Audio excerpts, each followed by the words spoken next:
He handed me a glass of lemonade at the beach, too sweet with a weird chemical tang. "You need to hydrate, babe," he smiled. "Yesterday I saw the life insurance email. $500,000 in my name." I switched the glasses, kissed him. He collapsed. Then came the Real show. I still taste the lemonade, too sweet with that weird chemical tang lingering on my tongue. Tyler's eyes were fixed on me as I took that first sip, his smile widening in the fading sunlight. "You need to hydrate, babe," he had said with unusual tenderness. But I already knew about the life insurance email. $500,000. In his name. For my death. Before we begin, I want to take a moment to thank each of you for being part of this incredible journey. If you're enjoying these stories of empowerment, consider subscribing. It's completely free and helps us build this amazing community. Let's dive in. But let me take you back to the beginning. 6 months earlier, my life was as predictable as the tide charts I kept on my desk at Coastal Insurance Solutions in Portland, Maine. I was just Isabella Murray, 32, administrative assistant with a view of a gray wall and a dying spider plant. My salary covered rent, groceries, and the occasional splurge on fancy coffee. My biggest excitement came from processing other people's insurance claims while dreaming of adventures I'd probably never have. "Isabella, are you coming to my cookout this weekend?" Diane from accounting leaned against my cubicle one Friday, disrupting my methodical filing. "My brother's friend needs a +1 for my husband's birthday. Single guy, decent job in marketing. Nothing weird about him, promise." I almost said no. Almost. But my apartment felt especially empty that week after my roommate moved out, and the thought of another microwave dinner for one seemed unbearable. "Fine," I conceded. "But if he's a creep, I'm leaving and taking a plate of food with me." The cookout was exactly what you'd expect in coastal Maine. Lobster rolls, corn on the cob, and too many people crammed onto a deck overlooking the Atlantic. I was nursing my second beer when someone bumped my elbow. "Sorry about that," said a voice that somehow cut through the party noise. "I'm Tyler. You must be Isabella." He wasn't what I expected, tall with kind eyes that crinkled at the corners when he smiled, casual in a way that seemed natural rather than practiced.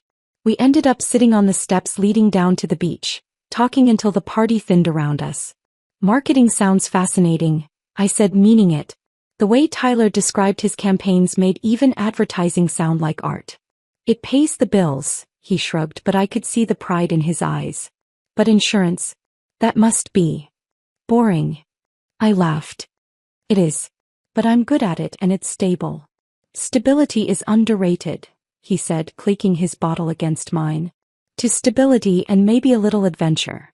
Our first date was dinner at a little seafood place where the owner knew Tyler by name. Our second was a sunrise hike along the cliffs. By our third, I was already imagining what his last name would sound like with mine. It happened fast, too fast probably, but it felt right in a way nothing had before. "You're different," my friend Megan observed over coffee 1 month in. "Glowing. It's disgusting." "He gets me," I said simply, unable to articulate how Tyler seemed to understand parts of me I hadn't known existed. How he encouraged me to apply for the team lead position at work. How he remembered every little thing I mentioned liking. For months after we met, Tyler took me to the same beach steps where we'd first really talked. The ring wasn't extravagant. A small emerald instead of a diamond because he remembered I once mentioned preferring colored stones. "I don't have much," he said, hands slightly shaking. "But I promise you'll never doubt how much I love you. Will you marry me?" My yes was immediate, setting off a flurry of excited planning that culminated in a simple courthouse ceremony 2 months later. No big white dress or elaborate reception. Just us, a few friends, and dinner afterward at our favorite restaurant. I'd never been happier. We found a small cottage for rent near Ogunquit Beach. Nothing fancy, but with large windows that filled the space with light and the constant soundtrack of waves. Every morning I'd wake up to find Tyler already on the porch with coffee, watching the water. Every evening we'd walk along the shore and talk about our future. "Maybe we can buy a place like this someday," he'd say, pointing to the larger homes further up the coast. "After you get that promotion and I land the Peterson account. And kids. I'd venture, testing the water. "2," he'd say without hesitation.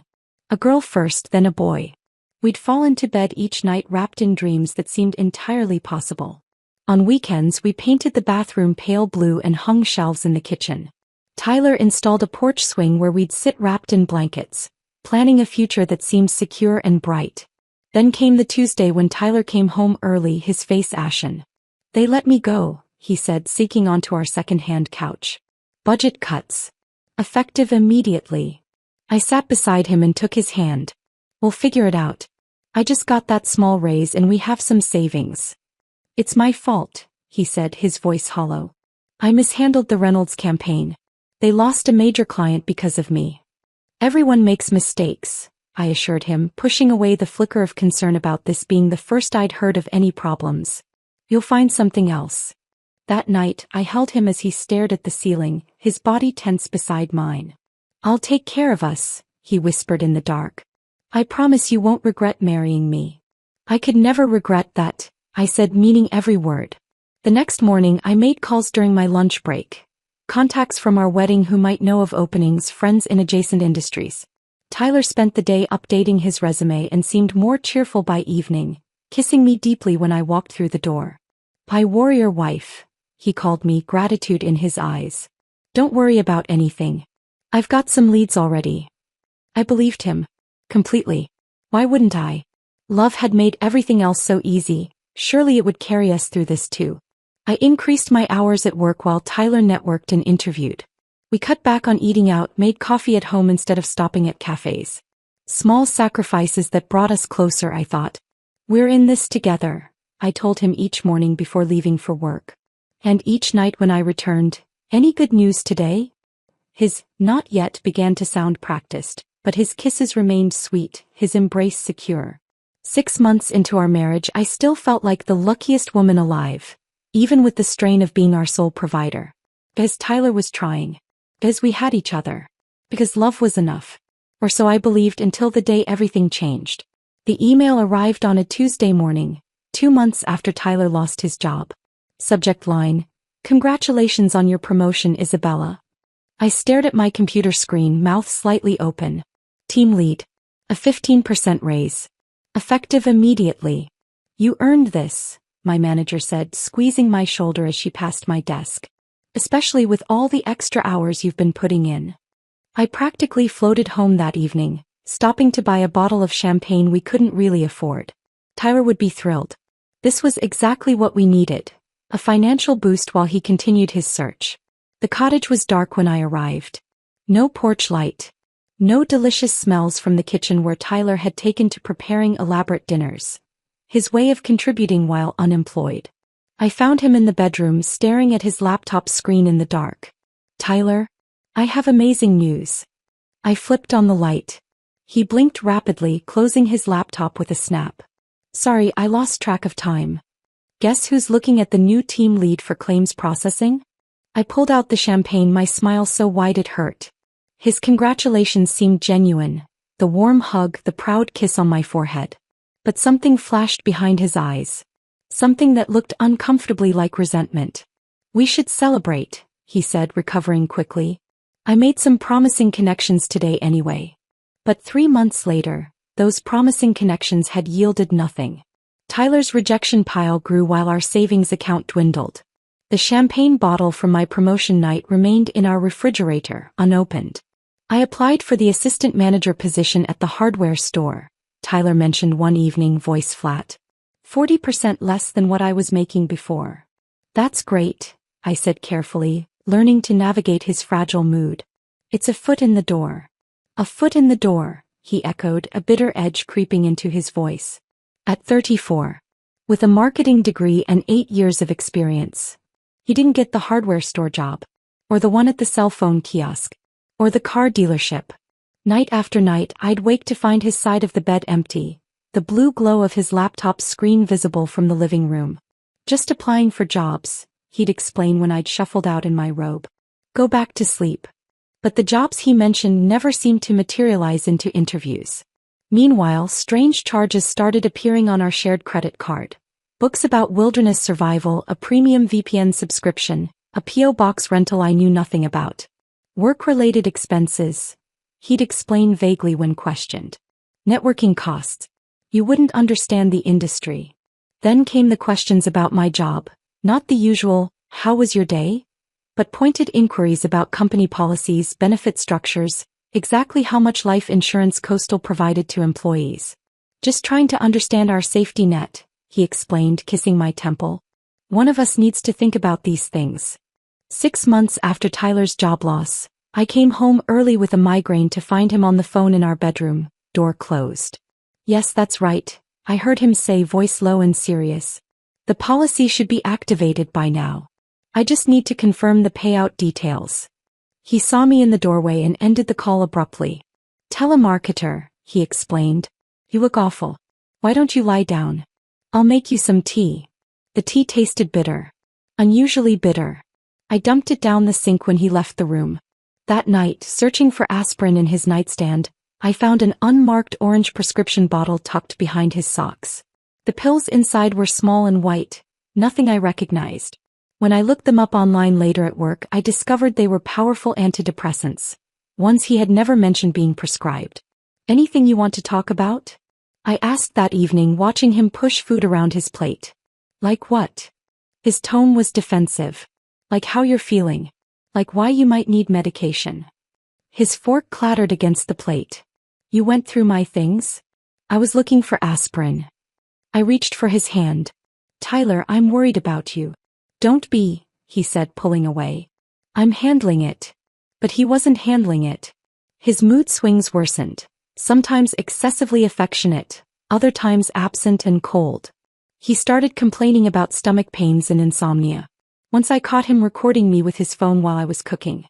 Just capturing memories, he said with a smile that didn't reach his eyes. Then came the beach invitations. Sunset picnics, early morning coffee on the sand. Always with some strange-tasting drink prepared just for me. Special recipe, he'd say. Packed with vitamins. After each outing, I'd experience mysterious symptoms. Dizziness, nausea, headaches that lasted for days.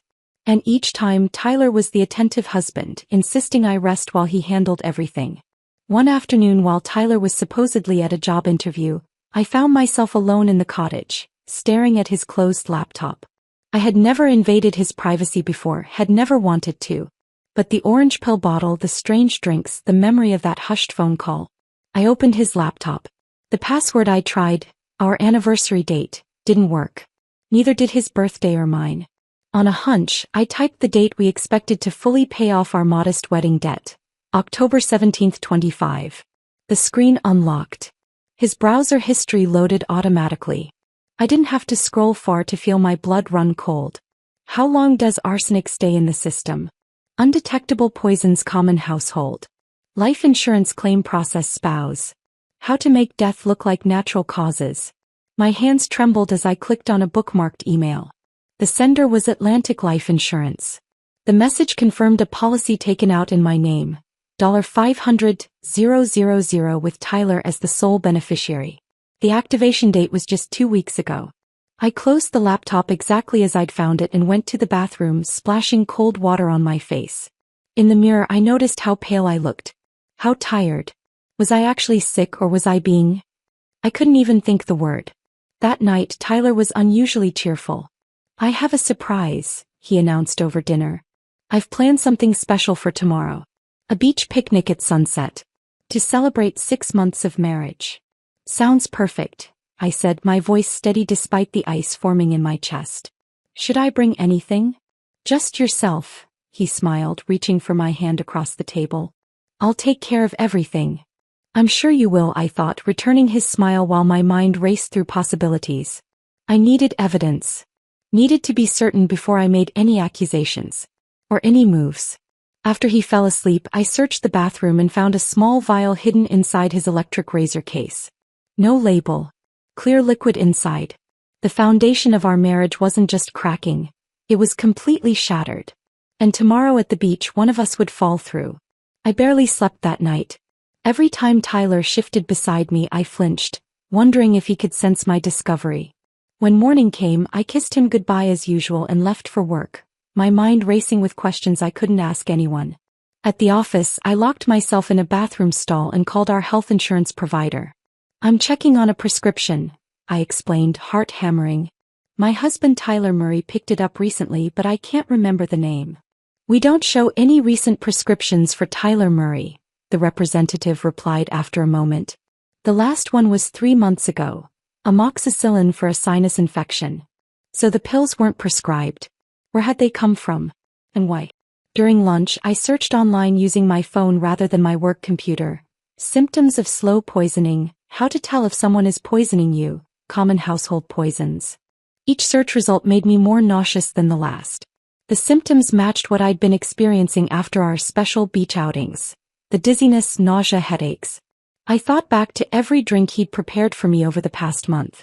The bitter tea when I had a migraine. The vitamin-packed smoothies. Even my coffee sometimes tasted off, but I'd attributed it to stress affecting my taste buds.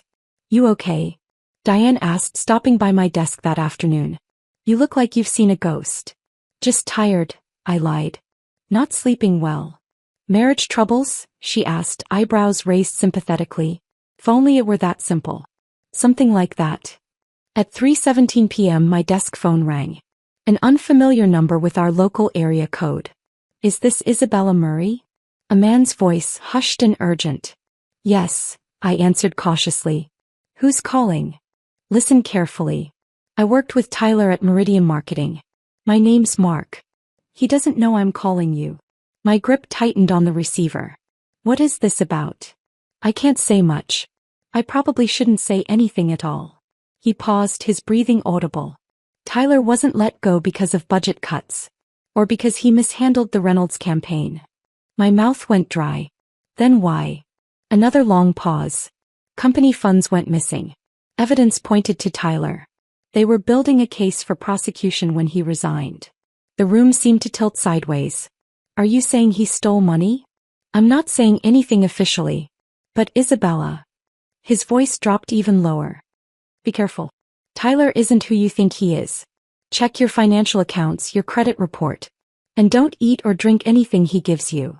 The line went dead before I could respond. I sat motionless, staring at the phone. Part of me wanted to believe this was some cruel joke or a case of mistaken identity. But the warning aligned too perfectly with my own suspicions. By the time I left work, I had a plan. First stop, the bank. I withdrew $2,000 in cash from our joint savings account, leaving just enough to avoid suspicion. Then I visited our safe deposit box, removing my passport and birth certificate. At a different bank across town, I opened a new account in my name only. Next, I called my sister in California. Can I visit soon? I asked casually, aware that Tyler might check our phone records. I'm thinking next week. Of course, she answered, clearly surprised. Everything okay? Perfect, I lied. Just need a change of scenery. At the pharmacy, I purchased activated charcoal tablets, recommended online for certain types of poisoning, and a small digital camera that would fit in my purse. Then I drove home, rehearsing my normal routine, my normal expression, my normal kiss hello. Tyler was waiting with flowers. For my beautiful wife, he said, eyes crinkling with what looked like genuine affection. How had I never noticed the emptiness behind that smile? Thank you, I said, accepting them with appropriate enthusiasm. They're gorgeous. Don't forget about tomorrow, he reminded me. Our beach picnic at sunset. 6-month anniversary. I'm looking forward to it, I assured him, turning away to put the flowers in water so he wouldn't see my face. That night, I feigned a headache and went to bed early, leaving Tyler alone with his laptop. At 1 a.m., I crept silently to the living room, where he'd fallen asleep on the couch, computer still open beside him. This time I was more methodical in my search. I found emails confirming wire transfers to offshore accounts. Photos of me sleeping. A journal detailing symptoms I'd exhibited after consuming various substances. Most damning of all, a drafted letter to my parents expressing Tyler's shock and devastation at finding me unresponsive after a tragic accident. I documented everything with my phone camera, hands trembling so badly I had to retake several photos. Then I noticed an email from someone named Cynthia with the subject line when it's done. Once the insurance pays out, Tyler had written, we can finally be together properly. No more hiding. No more pretending with her. Cynthia's response was brief. Be careful. Make sure it looks natural. I can't wait to start our real life. The betrayal cut deeper than I imagined possible. Not just the murder plot but the affair. The complete fiction of our marriage. Had any of it been real? the proposal on the beach steps, the whispered plans for children, the tender moments that still haunted my memory. I quietly returned to our bedroom, my mind shifting from shock to calculated fury. Tomorrow's beach picnic wasn't just an anniversary celebration. It was to be my ending. The finale of Tyler's elaborate performance. In the morning, I called in sick to work for the first time in years. After Tyler left for his supposed job interview, I systematically searched the cottage. Under the bathroom sink behind cleaning supplies, I found a locked metal box. The key was on Tyler's keychain, but a bobby pin and online tutorial did the trick. Inside, various powders in labeled baggies. A small digital scale. Printed research on lethal dosages. And several vials like the one I'd found in his razor case, each containing clear liquid. I selected one vial and researched its contents using the local library's public computer.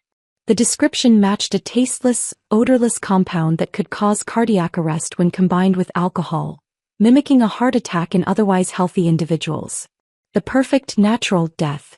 Before returning home, I stopped at a small pharmacy 2 towns over, purchasing several items with cash. My hands were steady now, my mind clear. If Tyler wanted a show, I'd give him one he'd never forget. As I prepared for our beach picnic, applying makeup with extra care, I caught myself humming. The fear had evaporated, replaced by icy determination. Tyler had taught me well over these months. How to smile while plotting, how to kiss someone you plan to betray. The vial from his toiletry bag sat in my purse, alongside my new purchases. My phone was fully charged, the camera ready. I'd even prepared a small surprise of my own for our special toast. Ready to go? Tyler called from the doorway, picnic basket in hand. His smile seemed genuine, excited even. Perhaps he too was looking forward to the final act of his performance. Ready, I confirmed, picking up my purse. More ready than he could possibly imagine. The drive to our favorite beach spot was oddly peaceful. Tyler hummed along to the radio while I watched the coastal scenery blur past my window, mentally rehearsing each step of what was to come. 6 months ago, this same drive had filled me with butterflies. A new wife beside her adoring husband, heading toward a picture-perfect sunset. Now I felt nothing but a strange, detached calm. "You're quiet," Tyler remarked, reaching over to squeeze my knee. His hand lingered there, warm and proprietary. I fought the urge to flinch. "Just tired from work," I replied with a practiced smile. "Looking forward to relaxing." When we arrived, I couldn't help but be impressed. Tyler had outdone himself with the setup. A picture-perfect scene straight from a romantic film. Our usual spot was transformed with a large plaid blanket anchored by smooth stones at each corner. Mason jars with flickering candles created a golden circle of light against the darkening sky. A wicker picnic basket sat prominently in the center, surrounded by scatter cushions from our living room. "You did all this?" I asked, genuinely surprised by the effort. "For my beautiful wife," Tyler beamed, pulling me close to kiss my temple. 6 months deserves something special. I noted that he'd chosen the secluded cove rather than the main beach, fewer potential witnesses. How convenient. He led me to the blanket, positioning me to face the ocean with my back to the steep dunes behind us. Another strategic choice. If I collapsed, no one from the parking area would see. I suppressed a shiver and settled onto a cushion. "I made all your favorites," Tyler said, unpacking the basket with theatrical flourish. "Lobster rolls with that aioli you love from Beacon Street Bistro. Those rosemary crackers from the farmer's market. And," he pulled out a small container with a proud smile, "blueberry cheesecake bites from Marie's Bakery. All foods I'd mentioned loving during our courtship. All restaurants we'd visited during happier times." The performance was impeccable. A greatest hits collection of our relationship designed to disarm me. "Tyler, this is..." I forced emotion into my voice. "It's perfect. Only the best for you," he replied, his eyes suspiciously bright. Was he actually tearing up? The Oscar-worthy performance made me wonder if he'd missed his calling in acting rather than marketing. As the sun began its descent, casting long golden fingers across the water, Tyler became increasingly sentimental. He reminisced about our first meeting, our courthouse wedding, the small moments that had supposedly meant so much to him.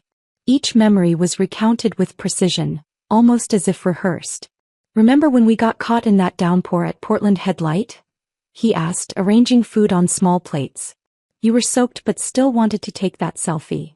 You complained about your shoes for days, I added, watching his face carefully. His smile flickered momentarily. I'd gone off script. Did I? I don't remember that part. Of course not. Because it hadn't happened. That day had been perfectly sunny. A small test and he'd failed spectacularly. Tyler recovered quickly, launching into another story, this one actually accurate.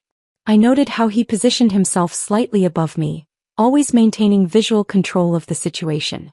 His eyes occasionally darted to the picnic basket where something remained unpacked. I ate cautiously, taking small bites, watching him pretend to enjoy his own food while monitoring my consumption. The lobster roll tasted normal, but I couldn't be sure. I secretly slipped small bits of food into a napkin whenever his attention drifted. This sunset reminds me of that painting in your parents' house, he said, wiping his hands. The one you said you wanted for our bedroom someday. Another fabrication. My parents didn't own any sunset paintings. It's breathtaking, I agreed, matching his pretense with my own. The tide was coming in, waves creeping closer to our blanket. Perfect timing. The rhythmic sound would mask any distress I might display later. Had he planned that too? As the last sliver of sun melted into the horizon, Tyler reached into the basket and withdrew a thermos and 2 plastic champagne flutes. My pulse quickened. I've been saving something special, he announced, unscrewing the cap. Pink liquid poured into the glasses. Lemonade with a slight rosy tint. Strawberry lemonade with a twist. My own recipe. He handed me a glass, his fingers brushing mine deliberately. I detected a faint, unusual odor, something chemical beneath the strawberry sweetness. Aren't you going to try it? He prompted when I merely held the glass. I made it just for you. I thought we could toast first, I suggested, raising my glass slightly. To 6 wonderful months. Tyler nodded, pleased. To us. To our future. His enthusiasm was chilling. The eagerness of someone who knew this future would be measured in minutes, not years. Actually, I said, lowering my glass, I forgot to show you something. I reached into my purse and removed the small pharmacy bag I'd prepared. Look what I found at that boutique you like. Tyler frowned, momentarily confused by the deviation from his plan. As he leaned forward to see, eyes locked on the bag, I moved with practiced efficiency. One smooth motion, that's all it took to switch our glasses. My untouched lemonade for his. Just a little anniversary surprise for later, I explained, returning the bag to my purse. His frown dissolved into that practiced smile. You're full of surprises lately, he said, raising his glass again. To us. To getting exactly what we deserve, I responded, meeting his eyes steadily. We clinked glasses. I pretended to sip while watching him drink deeply, thirsty after his performance. The satisfaction in his eyes was unmistakable. Mission accomplished in his mind. The pink liquid disappeared down his throat as the last light faded from the sky. That's delicious, I lied, setting my mostly full glass aside. The perfect end to a perfect evening. Tyler nodded, draining his glass entirely. You need to hydrate, babe, he insisted, already reaching for the thermos. Have some more. I waved him off. Maybe in a bit. Let's enjoy this view first. Little did he know, we were about to witness very different finales to the evening he'd so carefully planned. We sat watching the waves for several minutes, the sound of the surf filling the silence between us. Tyler checked his watch repeatedly, a slight frown creasing his forehead. He was waiting for something to happen. To me. Are you feeling okay? He asked, voice laced with false concern. His eyes scanned my face intently. I'm fine, I replied. Why wouldn't I be? His smile tightened. No reason. Just checking on my wife. 10 minutes passed. 15. I watched his confusion grow as he reached for the thermos again, pouring himself another glass of the pink lemonade. His hands trembled slightly, the first sign. You know, he said, voice suddenly hoarse, I don't feel so great. What's wrong? I asked, injecting just the right amount of concern into my voice. He pressed a hand to his chest, blinking rapidly. Just heartburn, maybe. The second glass, insurance I supposed, disappeared down his throat. A desperate measure. Within minutes, beads of sweat formed on his forehead despite the cool evening breeze. He loosened his collar, breath coming faster. Tyler. I touched his arm, my performance beginning. You're really pale. What's happening? He tried to stand but staggered, collapsing back onto the blanket. Panic flashed in his eyes. Real panic, not the manufactured kind he'd been feeding me for months. I recognized the exact moment he realized something was terribly wrong. His gaze darted to my nearly full glass, then back to his empty one. What did you? He clutched his chest, face contorting. Isabella. I pulled out my phone with shaking hands, an authentic tremble now as the reality of what I'd done hit me. This was no longer theoretical. I dialed 911. Emergency services, what's your emergency? My husband, I gasped, genuine tears springing to my eyes. Something's wrong. We're at Ogunquit Beach, the northern cove. He can't breathe. Please hurry. Tyler was on his back now, gasping like a landed fish. His eyes locked on mine, accusatory, bewildered, and something else. Recognition. He knew. I held the phone to my ear with one hand and gripped his fingers with the other, leaning close. Did you really think I wouldn't find out? I whispered, low enough that the dispatcher couldn't hear. About the poison? The insurance policy? Cynthia. His eyes widened. They're sending an ambulance, I announced loudly for the benefit of the dispatcher. Hold on, baby. Please hold on. The poison worked faster than I'd anticipated. By the time blue lights flashed in the parking lot above the dunes, Tyler was convulsing, foam gathering at the corners of his mouth. I flagged down the paramedics with my phone's flashlight, screaming for help in a performance worthy of his. We were celebrating our anniversary, I sobbed as they rushed to his side. He just collapsed. Is he having a heart attack? They worked with practiced efficiency, checking vitals, administering oxygen, loading him onto a stretcher. I clutched the thermos of lemonade, making sure it came with us. Evidence was important after all. What did he consume today? One paramedic asked as they carried Tyler up the dune path. I handed over the thermos, trembling. Just this lemonade. He made it himself. In the ambulance, holding Tyler's cold hand as the siren wailed, I experienced a strange doubling of emotion. Genuine horror at watching someone die, mixed with cold satisfaction at having escaped the same fate. His eyes remained fixed on mine until they rolled back, his body jerking one final time before going completely still. We're losing him, a paramedic shouted. They diverted to the hospital anyway, performing CPR in a futile rhythm that continued through the emergency entrance and down sterile corridors. I was directed to a small waiting room where a police officer eventually found me, hunched over and hollow-eyed. Mrs. Murray? I'm Officer Daniels. I'm so sorry about your husband. The past tense confirmed what I already knew. I collapsed into renewed sobs, my body shaking with the emotional release of the past 72 hours. Can you tell me what happened today? He asked gently when my crying subsided. I recounted the anniversary picnic, the special lemonade Tyler had prepared, his sudden collapse. The perfect portrait of a devastated widow. We'll need to run some tests, Officer Daniels explained. Standard procedure when there's an unexpected death. Of course, I whispered. Whatever you need. While hospital staff collected samples from the thermos, police officers accompanied me home to gather Tyler's medical information. I directed them to his laptop, for his medical history, knowing exactly what they would find. 3 days later, Detective Simmons sat across from me at our kitchen table, a folder open between us. Mrs. Murray, I'm afraid we've discovered some disturbing information. Her tone was careful, measuring my reaction. Your husband's laptop contained evidence suggesting he was planning to, she paused, searching for gentle words, harm you. I widened my eyes in shock. What? There were searches about poisons, detailed notes about symptoms you'd been experiencing, and documents regarding a substantial life insurance policy. My hand flew to my mouth. That's impossible. The toxicology report showed significant levels of thallium in the lemonade, she continued. The same substance we found traces of in your hairbrush and coffee mug. He'd been poisoning you slowly. I don't understand, I whispered, the grief in my voice now tinged with horror. Why would he? We've also uncovered evidence of embezzlement from his former employer. Over $300,000 missing. And communication with a woman named Cynthia Winters planning to leave the country using your insurance payout. I let this information wash over me, crafting my reaction as carefully as Tyler had once crafted his lies. I can't believe this is happening, I murmured. The man I married. Detective Simmons reached across the table, patting my hand. The evidence suggests he accidentally consumed the poison meant for you.